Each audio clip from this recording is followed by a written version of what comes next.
শরীরের সবচেয়ে নোংরা স্থান সম্পর্কে অনেকেরই হয়তো ধারণা নেই। এ কারণেই স্থানটি অযত্নেই থাকে।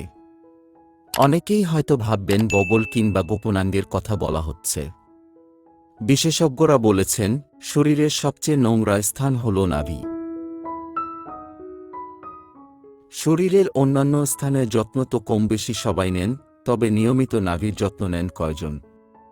জেনে নিন ঠিক কী কী কারণে নাভি শরীরের অন্যতম নোংরা স্থান হিসেবে বিবেচিত হয়। বিজ্ঞান বলে, নাভি আসলে শরীরের একটি ক্ষত। জন্মের সময় শিশুকে মায়ের থেকে পৃথক করার সময় তৈরি হয় এই ক্ষত। নাভি কুণ্ডলীর বেশিরভাগ ক্ষেত্রেই থাকে ভেতরের দিকে। খুব কম সংখ্যক মানুষেরই নাভিকুণ্ডলী বাইরের দিকে থাকে।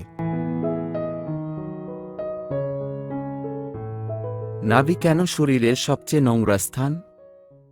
দ্য বেলি বাটন বায়োডাইভার্সিটি প্রজেক্টে কাজ করতে গিয়ে গবেষকরা নাভিতে প্রায় ৬৭ রকমের ব্যাকটেরিয়া পেয়েছেন, যা এতদিন আমাদের অজানাই ছিল।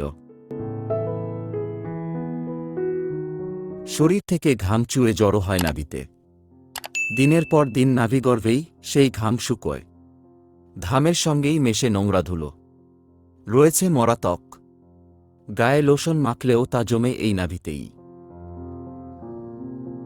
দৈনিক যেসব পোশাক পরা হয় তা যতই পরিষ্কার হোক না কেন, তাতে থাকা জীবাণু নাভিকুণ্ডলিতে প্রবেশ করে। প্রতিদিন নিয়ম করে পরিষ্কার না করলে তাতে দুর্গন্ধ হয়। এ কারণে গর্ভবতী নারীদের উচিত নিয়মিত নাভি পরিষ্কার রাখা। না হলে নবজাতকেরও তার থেকে সংক্রমণ হতে পারে। যাদের নাভি অনেকটা গর্ত, তাদের উচিত নিয়মিত সেটি পরিষ্কার করা। এক্ষেত্রে নখ দিয়ে ময়লা বের করার চেষ্টা করবেন না। তার পরিবর্তে নরম ভেজা কাপড় দিয়ে ধীরে ধীরে নাভি পরিষ্কার করুন।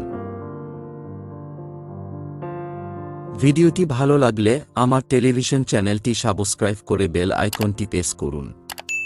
এ ধরনের জনসচেতনতামূলক ভিডিও পেতে আমাদের সাথেই থাকুন।